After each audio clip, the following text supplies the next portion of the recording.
Well, hey, good day to you. This is Todd. I am a regular dude walking in the Word. We're right now in Colossians. We're doing a three-part series about what was the ministry of Paul. And he's explaining this to the Colossian people.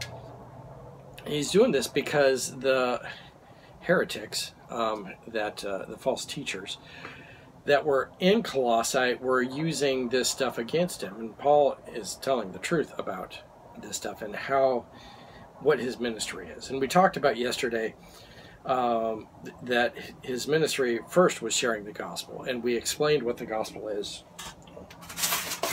And if you missed it, go back to what the gospel is. This diagram shows what the gospel is. Okay. Then today is part 2, and then tomorrow will be part 3. And today it's suffering for the Gentiles. And this is taken today from Colossians chapter 1, verses 24 to 27. Okay? Colossians 1, 24 to 27. Okay? Let's read. It says, "Now I rejoice in what I'm suffering for you." Huh? Did you catch that? He says, I rejoice in what I'm suffering for you. Oh, man. He's rejoicing because he's suffering for these people, but he's also suffering for Christ. All right. If we suffer because of our own stupidity or because we did a crime, that's our own fault, and we don't want to suffer for that. But it's kind of a joy. Well, it is a joy to suffer that's not our fault, but it's because we're serving the Lord, and we're suffering for that. So that's what Paul is saying here. Now I rejoice in what I'm suffering for you, and I fill up in my flesh what is still lacking in regard to Christ's afflictions for the sake of his body, which is the church. Okay, Paul is saying here he's suffering for Christ's body, and Christ's body is the church. All right, verse 25, I have become its servant, not just a worker, but a servant by the commission that God gave me. And this commission was given, you can see that in Acts, where that commission was given, where Paul is called by God. It says, I have become its servant by the commission God gave me to present to you the Word of God in its fullness. So presenting the Word of God in its fullness, he's not just coming in and giving a short salvation message. He's discipling these people. So he's giving the Word of God in its completeness. That's why we're doing, as we do the regular dude walking through the Word, I'm going verse by verse through the Bible. So you have the whole Word. I'm not just going to go and recite John 3:16 over and over again. Because that's a good verse, and that's a really important verse, but that's not the whole Bible. Okay, we need to understand the whole Bible. And that's what Paul is saying here. He's given the complete gospel, which it doesn't take 5 minutes. Okay, it takes a long time to do that.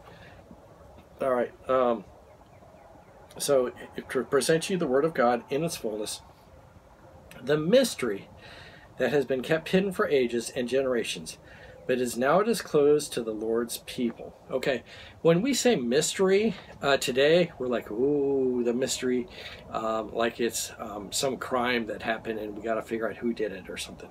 No, this isn't that. That's not what it's talking about here. The mystery is like, through the Old Testament, Jesus wasn't there. Okay, and so it's like, how can we be saved? We're doing these sacrifices and things like that. That was the mystery. But then the mystery has been revealed through Jesus. When Jesus came, it's like, oh, this is how we can be saved. And that is the mystery. Verse 27, to them God has chosen to make known among the Gentiles the glorious riches of this mystery, which is Christ in you, the hope of glory. Okay? I wanted to focus on that last verse there. He's focusing on suffering for the Gentiles. Paul, if you read through Acts, you'll see that Paul is sent to prison, sent to Rome, ultimately, where he is now, as he writes this, because he stood up for ministering to the Gentiles. He was in Jerusalem, and he said people were fine with what he did until he said, I'm called to minister to the Gentiles. When he said, I'm called to minister to the Gentiles, the leaders went berserk and like, oh no, you can't do that, not the evil Gentiles.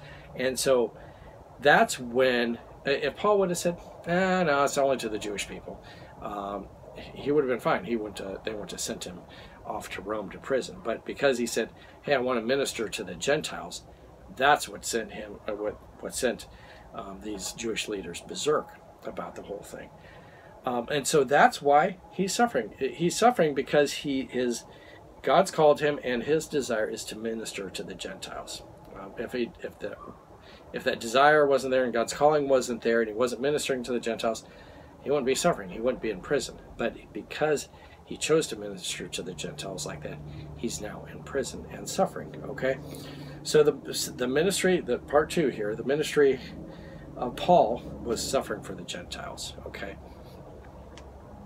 We're called to suffer too. Okay? When we share the gospel, it's not necessarily always a comfortable thing. You got to get out of your comfort zone and share the gospel. Okay? You might be made fun of. You might be beaten up. In some parts of the world, you're killed for sharing the gospel. But it's part of the call we have to share the gospel with others. Okay? So that's what Paul's call was, and that's what our call is, to share the gospel with others. And that means sometimes we have to suffer. Thanks for watching. I am a regular dude walking in the Word, and I look forward to seeing you tomorrow as we continue our journey through Colossians. Lord's blessing. I'll see you then.